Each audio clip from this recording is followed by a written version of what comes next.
Hello, I am David Mammano and welcome to the Optimize Show. So happy to have you here today. Every Wednesday morning, brand new show, brand new guest.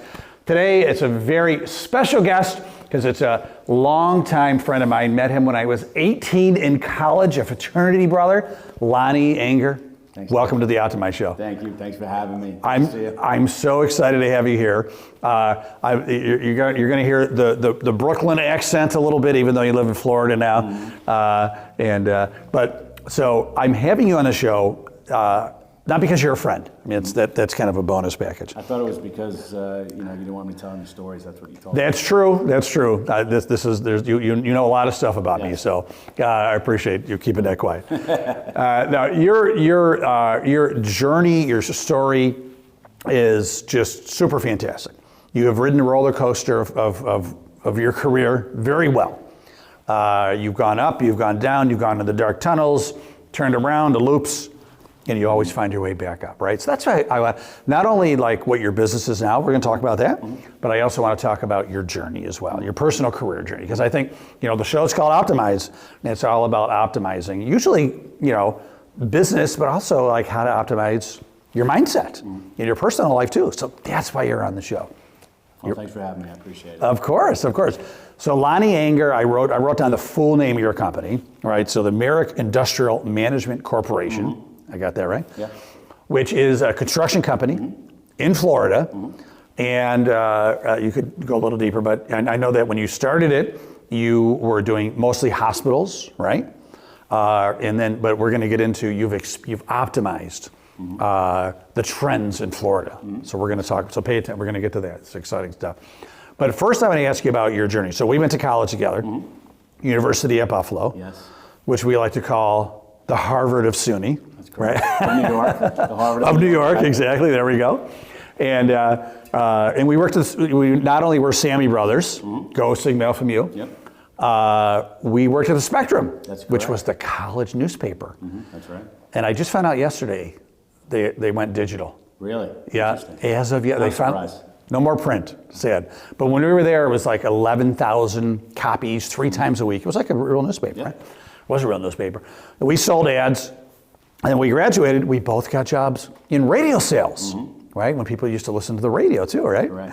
And so why don't we start there? So we're both you're in like Denver, right? Right, I moved to, I actually had started, I was an intern at WGRZ TV in Buffalo, which at the time was an NBC affiliate. So I worked in various different departments, but I really enjoyed the sales department. So when they actually had offered me a job pending my successful graduation, but I ended up deciding not to stay in Buffalo, and I moved to Denver, Colorado, more to go skiing, but I ended up getting a job at a radio station. Yeah. I did that for about a year, sold air like Billy Crystal did in Yeah, movie. sold air. Got a little homesick, grew up in New York, so I moved back to New York City. Yeah. And I worked on the national level. So instead of selling local ads like what I was doing in Denver, I was selling it I was representing multiple clients around the country. Yeah.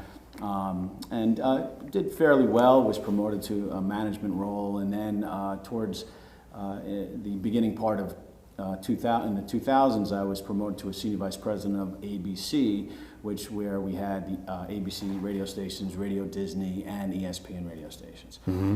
Did that. I was flying all over the country. So it's big time. You've made it. Yeah, it was a fantastic job. I loved my boss. I enjoyed the actual work that we were doing. And then in 2008, Disney decided to, at the height of the market, decided to sell their radio properties for $2.7 billion, which, Can't blame them. You can't blame them. At the time, radio stations were probably selling for about 20 times, cash flow. So they sold it at the right time. Yeah. For us, though, that was our entire client base. It was about $100 million that we did for them, right, in sales. So our division was shutting down. I had worked for the umbrella company was called Interep. It was a fantastic company. I'd been there for about 15 years, and I really enjoyed it. And I had a great relationship with them. And so when our division was closing, they had offered me to stay, and I said, I think I'd like to try something different. And they were very generous to me while I was employed there, but they were also generous to me upon my departure. So they had actually given me, even though they didn't need to because they had offered me a job, they actually gave me a severance package. And because they had been there for so long, you know, I had a healthy severance package. They were paying for my health insurance. It was great. Right, I had just had my third child, so I got to spend some time at home. And I was in a very fortunate position that I could, you know, I was looking at jobs, but I could say no if I didn't want it, right? So I was like, I don't want to do that. You know, that's not something I want to do. Right. And I had actually been offered a job down in Florida at the time. They were going to fly me down, and I told my wife, and she's like, why are we flying down there? You know, we're not moving to Florida. Because our families were, for the most part, in New York, so I turned that job down. But then what happened was, as a result of that $100 million leaving, the impact it had on the umbrella company was truly devastating. And ultimately, the company filed for Chapter 7 bankruptcy liquidation. Now, how does that affect me? Because in one day, I went from having a severance package and having my insurance paid for to having zero. I lost my severance because it was being paid every 2 weeks. Right, yeah. I lost my severance and I lost my health insurance like that. And if you can go back to 2008, it was not a time to be looking for a job. And so a lot of the jobs that I was looking at, they decided either not to hire or not move forward with it. And it was a very scary place to be. My wife was not working. She was a stay-at-home mom. We had no health insurance, and now I had no income coming in. 3 kids, right? You know, three kids. Young kids. So my neighbor down the block owned a very successful construction company, and I've always been handy, you know. And so he said, hey, listen, if you need to work, I could use some guys. So I said, sure. So, you know, I traded in my... Do whatever it takes, right? I traded in my suit and tie, and I you know, put on my tool belt and a hammer. And it was a very interesting thing. It was a very interesting dynamic, because I went from being in a very, you know, white-collar position with executives to a very blue-collar, you know, job. And I remember one day, and it was hard work. It was hard physical work, and days were early in the morning, and it was tough. And I remember one day I was outside and I was sweeping up at the end of the day, right? And I saw some guys walking by me in a suit and a tie. Now, I hated wearing a suit and tie. Right. But I looked at them with envy that I didn't really want to do this anymore. I really wanted to get back to I guess, a white collar position. But it was something I needed to do just to make enough money to pay for health, you know, to pay for health insurance, because I had none at the time. And I did that for several months until I was able to find a role. Interestingly, it was with the company that purchased the ABC radio stations that ultimately had put me in this position in the first place. So, and I did that for a little while, and then the company that had called me to work down in Florida called me again, right? And said, hey, listen, the person that we ultimately hired, you know, didn't work out. Are you interested? And I talked to my wife, and we decided, you know, our kids were young enough at the time that moving them, you know, it's something that we can try. The funny part is that my wife said, I'll move for 2 years. You know, and as a typical husband, I'm like, oh, I'll deal with that. Right, In 2 years, we'll move back. And I worked as a senior vice president of sales down in Florida, and did, you know, fairly well. We had a, you know, good group of stations, had a good sales staff. And in 2012, I was promoted to be the market president. So I oversaw all the sales and programming for 7 radio stations down in South Florida. And the radio industry has had its challenges. Right? There's, you know, there's a lot of competition out there. Certainly with digital, the amount of money that's being you know, filtered from a media campaign buy to radio has been has really remained relatively stagnant. You know, at about 7-8%. And I kind of call it death by paper cuts, right? Where you know, one year they're spending X amount of dollars in a market, and the next year, you know, let's say it's $1 million. The next year, now they're spending $750,000 in radio. That other $250 was going to digital. The following year, now they're spending $400,000. That $600 was going. So that's kind of what was happening in the radio industry. So in 2016, I was on a business trip, and my boss showed up, and we sat down, and he said, look, your role's being eliminated, which, by the way, wasn't uncommon. It was happening around the country. I just didn't really expect it to happen, to me. And now I was kind of in the same position I was in 2008, where I still had my family. My wife, again, was still a stay-at-home mom. And I went home not sure what I was going to do. Fortunately, the next day I got called and I was offered a position in a completely different industry, in the healthcare industry, as a CEO of a healthcare company. It was a husband of a woman I had done business with. So I actually ended up getting a job right away. But the job was not the right fit for me. Right? It just they had a great business model, but it was not something that I enjoyed. Right.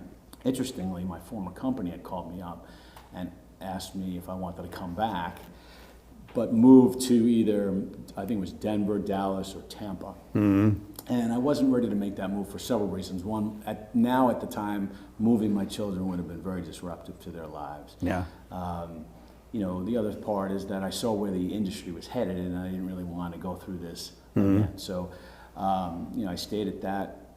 The new position for a little while, but again, it wasn't the right fit for me, and I started thinking about just doing other things. And my friend who owned the company, the successful construction company down the block from me when I lived in New York, he had since closed it, and he was working in New York as a carpenter. Yeah. And he happened to call me up and said, hey, listen, I have an opportunity down in Florida to do some work down there. Do you know anybody that I can partner with? Yeah. So I said, I have a great idea. Yeah. Why don't we partner together? Yeah. You're like me. Right. We'll partner together. We'll find somewhere to run our business, and we'll flip those profits into real estate and fund our retirement. Yeah. Now that sounds great when you're talking through it. Right. But I had never run my own business before, so you can't hire somebody to start your business. Right. You may be able to hire somebody to run an established business, right? But you can't hire somebody to start your business. It just doesn't work. Plus, in Florida, the construction industry is highly regulated. It's a tremendous amount of fraud. So there's nothing you can do without a general contractor's license. So I had decided that, as I said, that this job was not for me. I had, saved enough money that I knew I can last for a little while, right? And I said, you know what? I'm going to give this a go. I'm going to try to make headway with this. So I ended up getting my general contractor's license, and we started the business. And now my business partner is in New York. I'm in Florida. Right? So at first it was just me. Yeah. Right? And I'm doing all the work. Right.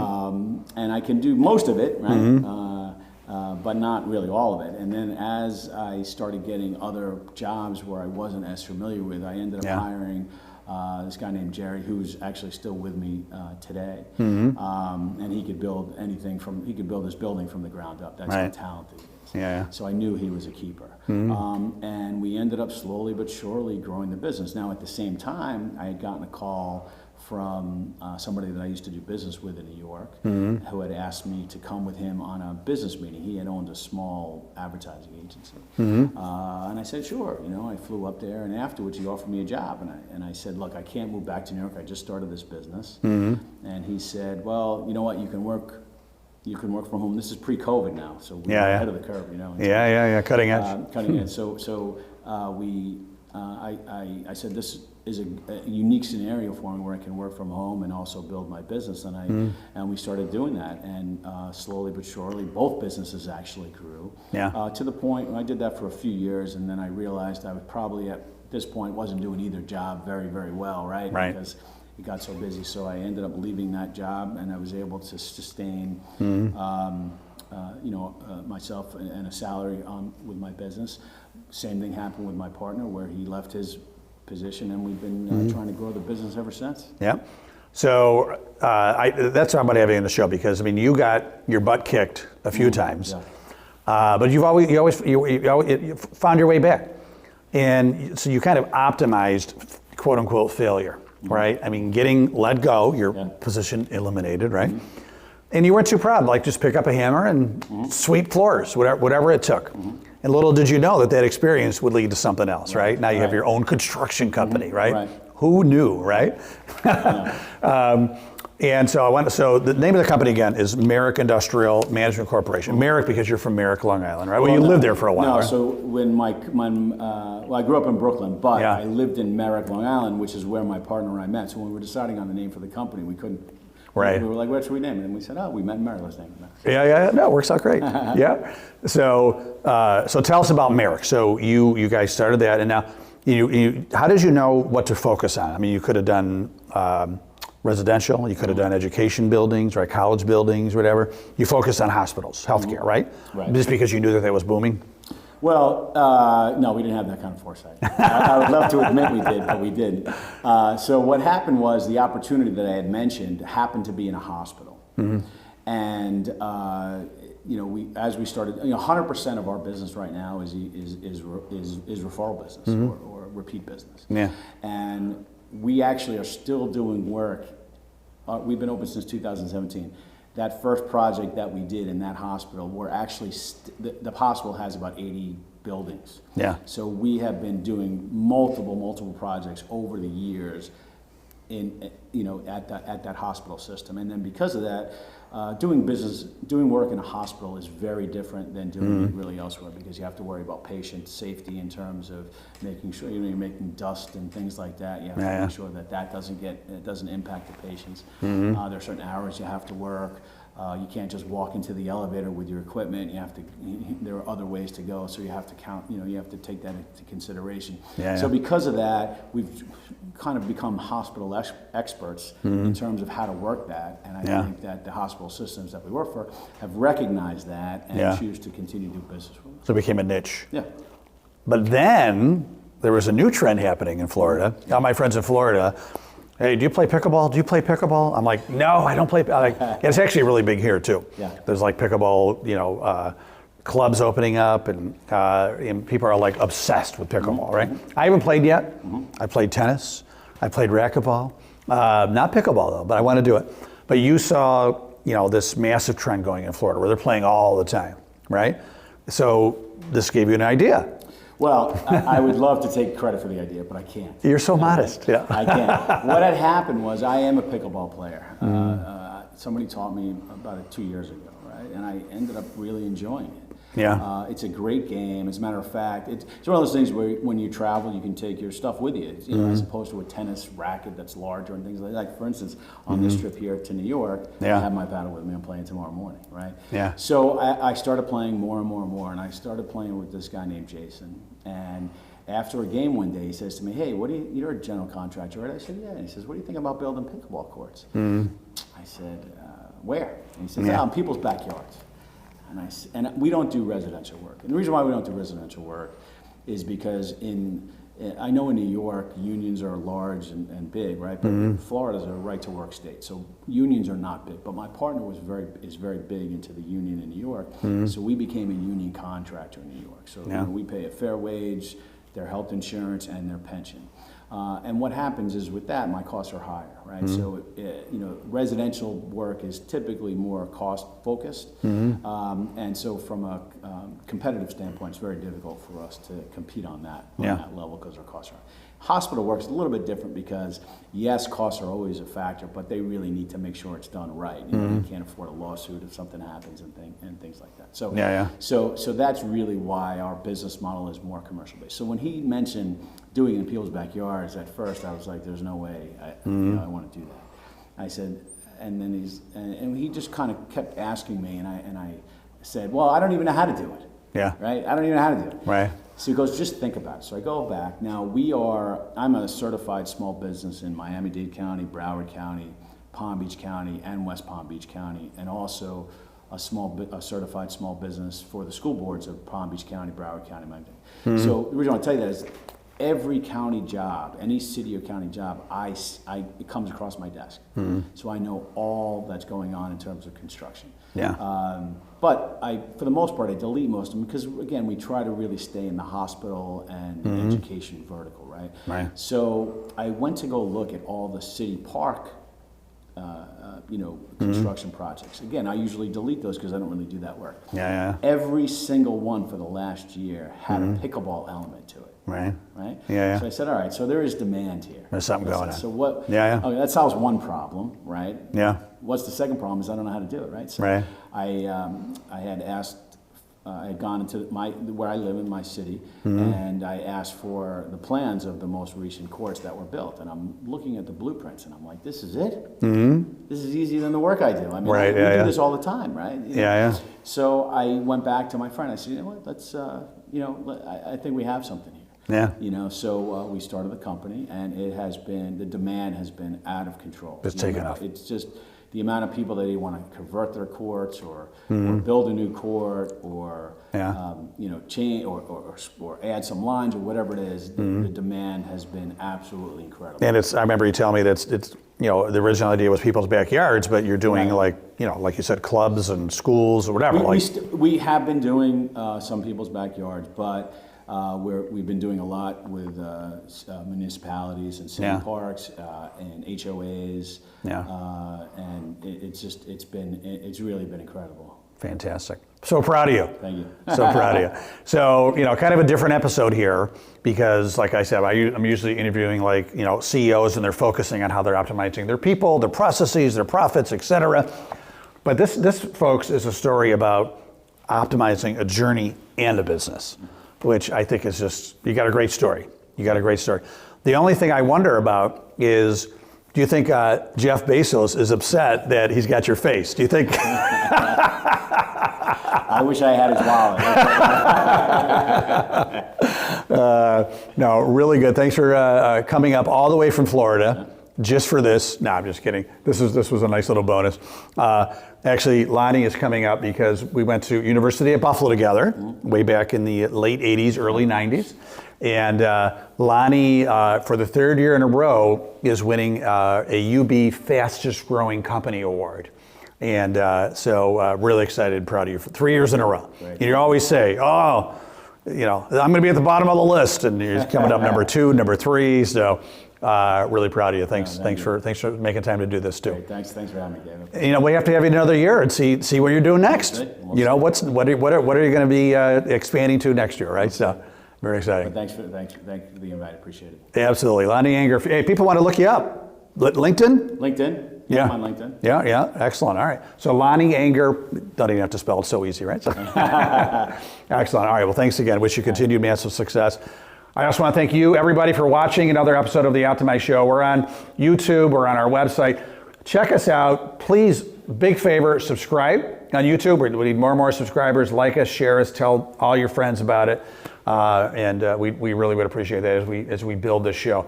Make sure to have a great day and make sure to stay awesome.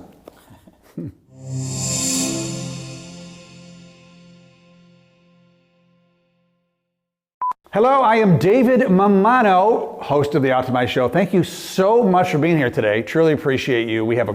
I'm like blown away because today's guest is no other than Jeff Bezos. Thanks, Jeff. Appreciate you coming here. Prime for everybody. All prime all the time.